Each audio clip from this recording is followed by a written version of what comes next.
Η Βικτόρια Χίσλοπ δεν χρειάζεται βεβαίως ιδιαίτερες συστάσεις. Έχει μια μακροχρόνια, σχεδόν ερωτική σχέση με την Ελλάδα. Τα βιβλία της που έγιναν best seller σε ολόκληρο τον κόσμο έχουν ελληνική θεματολογία.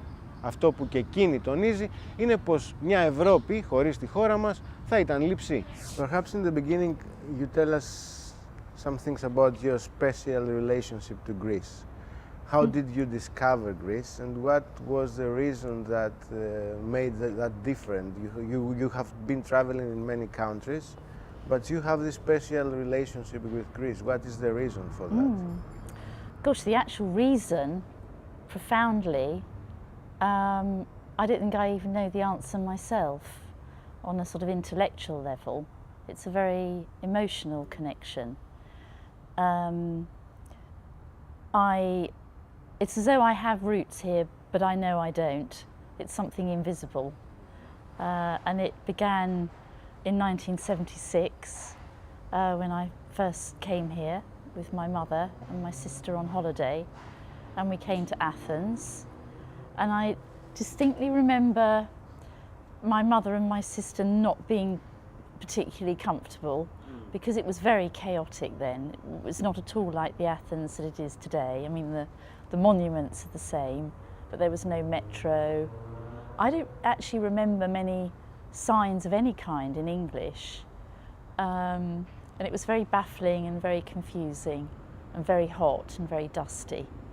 But I loved it, absolutely, enormously from that first visit. And then we went from Athens after a few days to Paros, which was my first Greek island, and I had never seen anywhere more beautiful. So it's really, it's simple. It's that I just adore it and I feel increasingly at home here. But the actual reason for my connection, I've never found the answer myself, and I don't really need to. I'm not looking for an answer. And now you spend more time in Greece than in England? For the last 2 weeks, I was supposed to come here just for a few days, and somehow 10 days later I'm still here. So I'd say it's about a third of my time now is spent in Greece. Yeah, probably not more. I mean, I come every month for my books to do some talks or to go and visit my house. It's not a structured, it's not a plan. I often don't know when I'm coming again. Of course, if you spend so much time here in Greece, you feel the differences. You see how the land is changing. Do you have the feeling that through this crisis in the last years, the country has changed a lot? Yes, for sure. I see more sad faces. And I don't mean this to sound superficial, but the sunshine helps a lot. You know, people seem slightly more optimistic when there's a warm day and there's this light. I mean, definitely last winter, I remember walking around Athens and feeling it was somewhere that I was beginning not to recognise. And in Crete, where I've just been, when I got off the plane, when I arrived there, and I saw all these hordes of tourists, I mean, there really were huge numbers of people coming on holiday, and some of the restaurants were full. So I think there's a little bit of variation that takes place. And I definitely noticed in Crete that people were welcoming tourists in a very positive way. And although, you know, I had read that Mr. Samaras had asked everyone in Greece to welcome all these visitors who were coming, I actually felt people had listened, which was wonderful.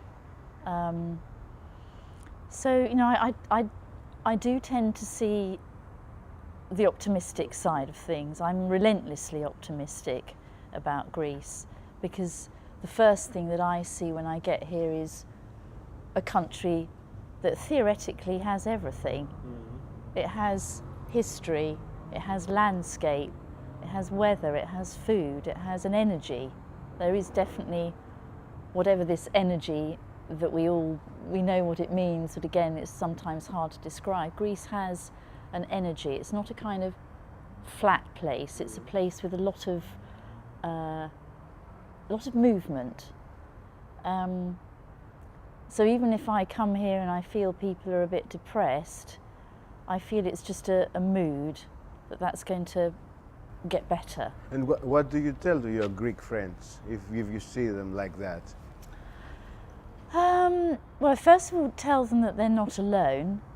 You know, let's say a year or even 18 months ago, more so 18 months ago, there was a big focus on Greece, that this catastrophe had happened in Greece, and it was very focused on one small country.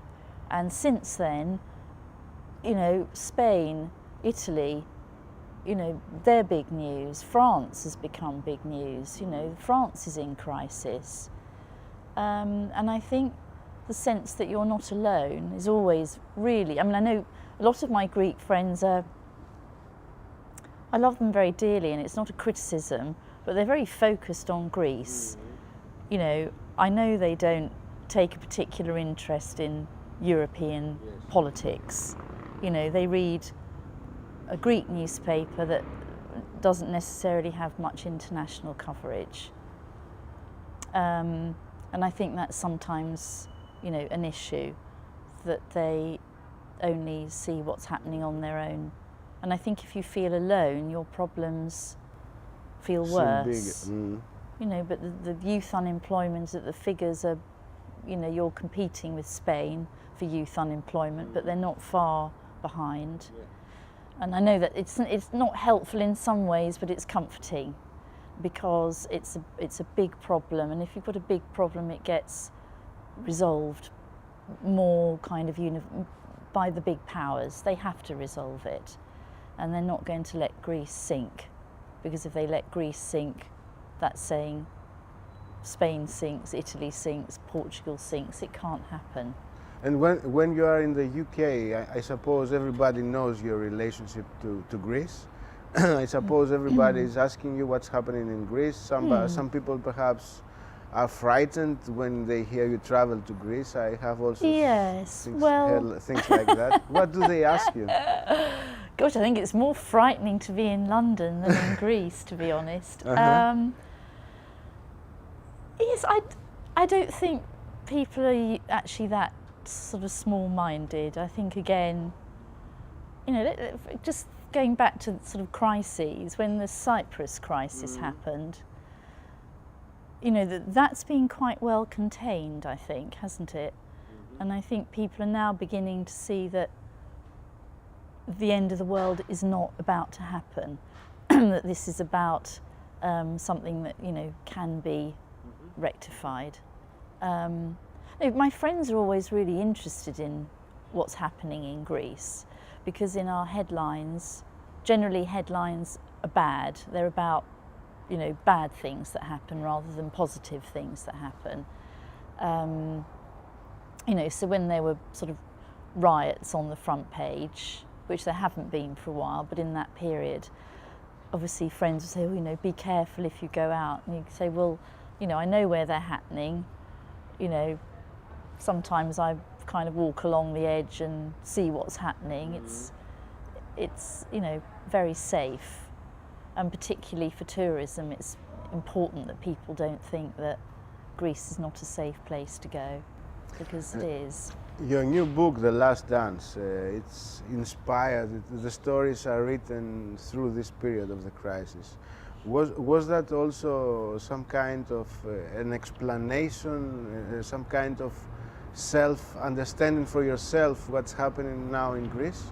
I didn't really think of it like that. I just wrote these 10 stories based on either some aspect of Greek life, or a situation, or something physical like the periptero.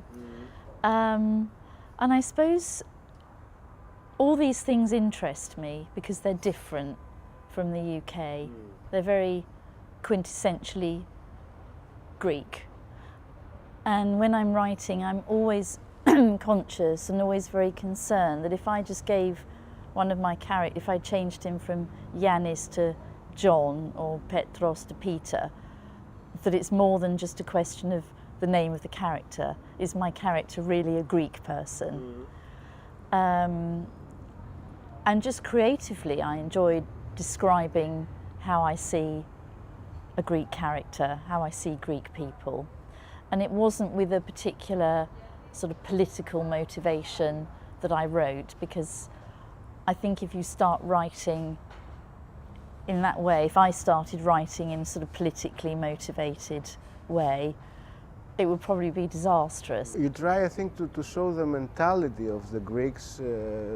For an Englishman who reads the book, I think it would be very, very good, because he will understand some aspects of the Greek mentality definitely. that perhaps he didn't know.